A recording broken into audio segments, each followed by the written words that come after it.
Good morning, boys and girls. I'm Miss Margaret and back with another amazing story from my book. What's this book?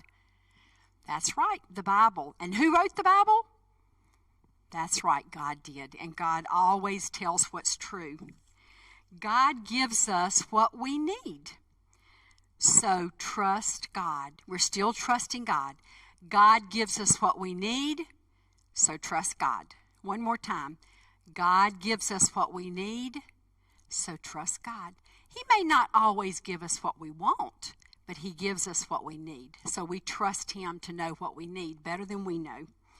Well, I brought my staff again today that Mr. Dry made from our church a long time ago. And you know what? Moses was really still needing this staff. They were still walking. It had been 10, 20, 30 days since all of those Israelite people left the land of Egypt. And they were getting tired, and then something terrible happened. They ran out of food. How do you feel when you are hungry? How do you feel when you don't have something to eat and you're hungry? I bet you're grumpy, aren't you? Well, guess what? The Israelite people were grumpy too. And they started grumbling at Moses. Why did you bring us out here and know that we're going to starve to death in the desert? So God told Moses, said, go to the people. I want them to know that I'm a good God. So go to them and tell them to watch in the evening. I'm going to send food. So that's what he did. He went to the people and he said, God has heard you and He is going to send food. So that night, believe it or not, by airmail came quail. See if you can hear a whole lot of quail flew into where the Israelites were camping.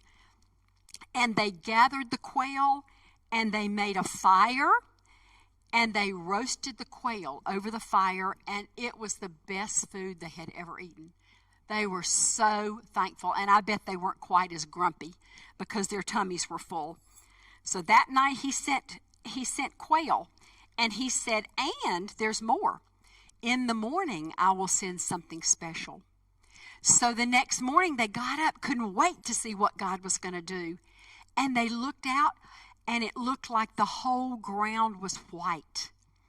And they said, manna. That was their word for, what is it? They had never seen such a thing. And Moses said, God has provided food for you for in the morning.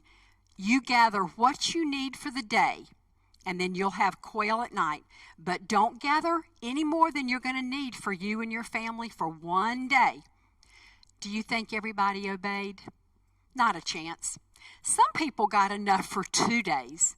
And you know what happened? That they didn't need was not good. It was spoiled. So they went hurriedly and gathered up what manna they needed that day. There was always plenty. God knew what they needed. And there was always exactly what His people needed. And He said, and on Saturday, before Sunday, I don't want you working on Sunday. On Saturday, I want you to gather enough for 2 days. That's the only day I want you to gather extra. And sure enough, they gathered enough for 2 days thinking, I wonder if this is going to be spoiled. But it wasn't. God had told them to gather enough for 2 days, and they did. So that was the only day they could gather enough for 2 because He wanted them not to work 1 day a week on the day that He told them. And you know what? God did that not only once, but for 40 years. Count to 40 with me. 10, 20, 30, 40 years they did that. Miss Margaret's older than that, but that's a pretty long time. 40 years He sent quail at night, meat at night, and manna in the morning. He is a God who knows what we need, and we can trust God. I'll see you tomorrow with another exciting story. Bye, boys and girls.